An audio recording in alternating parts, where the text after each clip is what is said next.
السلام عليكم ورحمة الله وبركاته. ازيكم يا حبايبي؟ عاملين ايه؟ يا رب تكونوا بخير. تعالوا بقى النهاردة نعمل احلى ناجتس فراخ، احلى من وانضف من بتاعة الشركات واوفر طبعا. بس عاملة ازاي؟ يلا بقى متنسونيش باللايك والشير.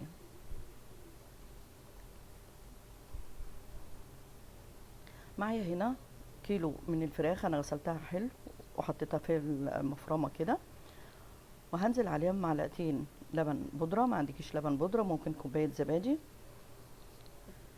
ماشي. هنزل معلقة من بهارات، 7 بهارات. البهارات دي انا بجيبها صحة من العطار ايه بطحنها حلو، ريحتها حلوة جدا. هنزل بقى ببصل بودر عليها كده معلقة، وهنزل معلقة برضو من التوم بودر.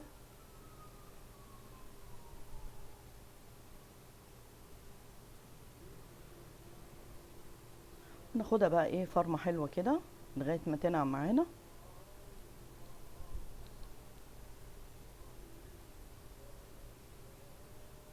واخدها بقى كده واحطها فين في البولة بتاعتي. انا عندي هنا فيجيتار، ممكن تجيبيه سايب من العطار. انا طبعا اكتفيت بالفيجيتار عشان المفروض ما احطش ايه ملح، يعني هو الفيجيتار فيه ملح اساسي. حطيت 2 اللي هو الحار و2 من العادي عليهم كده. هنزل بقى عليهم بمعلقتين كبار من المستردة، تخلي طعمها حلو جدا. ونقلبهم مع بعض كده لغاية المكونات كلها تبقى مع بعض.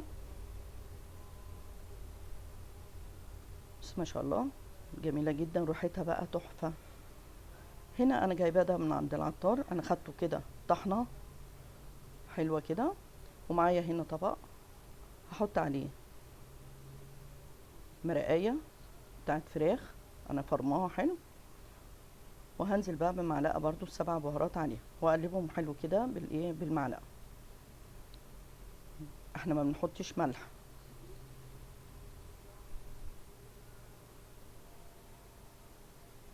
ونقلبهم حلو كده.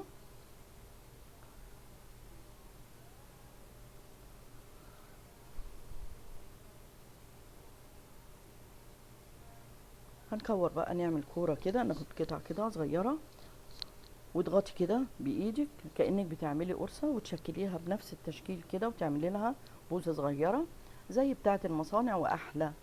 كل حاجة احنا هنا ممكن نعملها بايدينا. احنا بنوفر طبعا عشان الحاجة دلوقتي اصبحت غالية، فلازم نعمل حاجتنا كلها في البيت ونبقى ضامنين احنا بنأكل ولادنا ايه بالطريقة ديت. وتجيبي برضو طبق صغير فيه مية وبصباعك كده تعملي ايه، تسوي حتة الفراخ، واعملي لها حافة كده بوزة صغيرة، واحدة واحدة كده لغاية ما تخلصي الكمية كده كلها. وممكن على فكرة تعمليها وتخليها برضو بالبقسماط وتحطيها برضو في الفريزر، في اي وقت ممكن تطلعيها وتقليها.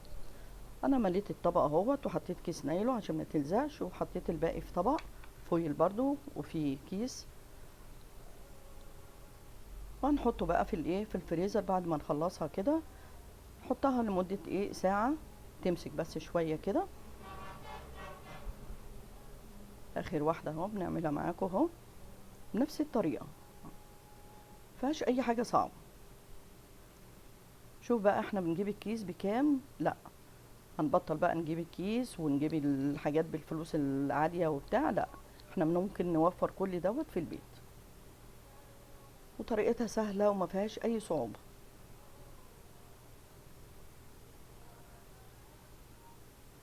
هنحطها بقى حبايبي في الفريزر كده لمدة ايه لمدة ساعة، وبعدين نطلعها نشوف هنعملها ازاي.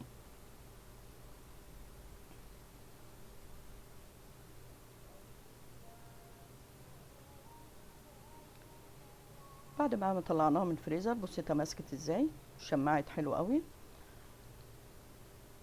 هجيب بقى البقسماط اللي انا طحناه كده، وهنزل بقطعة الفراخ، واجيب بقى كبشة كده او مقصوصة، انزل كده بالايه فيها بالمية، واضغط عليها مرة تانية بالبقسماط واطلعها في الطبق. نفس الحكاية اللي اول مرة عملتها هي لغاية ما نخلص الكمية كلها. ممكن على فكرة تشيليها كده، وممكن تشيليها بالايه بالبقسماط برضو كده في الفريزر في اي وقت ممكن تعمليها. هنزلها برضو كده بالمقصوصة عشان ما ندهولش نفسنا، وارجعها تاني البقسماط. وهجيب بقى طاسة فيها زيت، وما تحاوليش النار تبقى عالية، تبقى متوسطة حلوة عشان ما تتحرقش من بره وما تستويش من جوه. وبالراحة وانت بتحطي كده في الزيت عشان ما تتلسعيش.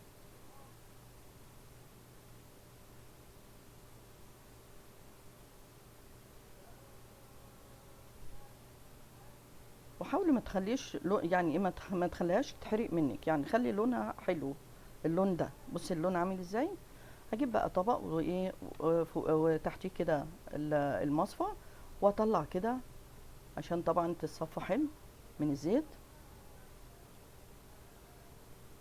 وكده احسن بدل ما نحطها على مناديل. بصي الكميه طلعت ما شاء الله عامله ازاي، وانضف وارخص واوفر من بتاعه بره. بصي عامله ازاي من جوه، بصي الكفر جميل ازاي، بصي من جوه عامله ازاي، وريحتها جميله جدا. ايه رايك بقى؟ يلا بقى نحمر بقى جنبها شويه بطاطس، مكرونه، كاتشب اهو، والمايونيز حاجه كده. يلا بقى جربيها وقولي لي ايه رايك فيها. ماشي، واتمنى يا رب الفيديو يكون سهل وسريع على قلبك يا رب، واشوفكم على الف خير في رعايه الله حبايبي.